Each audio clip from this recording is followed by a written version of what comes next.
nag-aahon ka, huwag mong pipigain mabuti yung siliminador. Nakakalahati lang para meron kang pambuelo.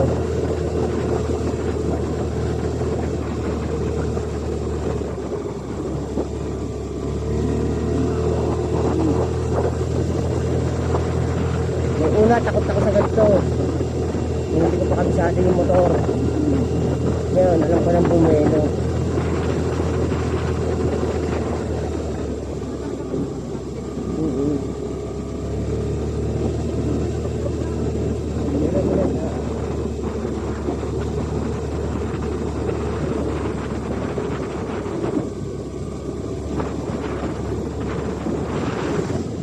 Hindi naman nahihirapan yung motor. Basta wag mo na siyang pipigain na todo.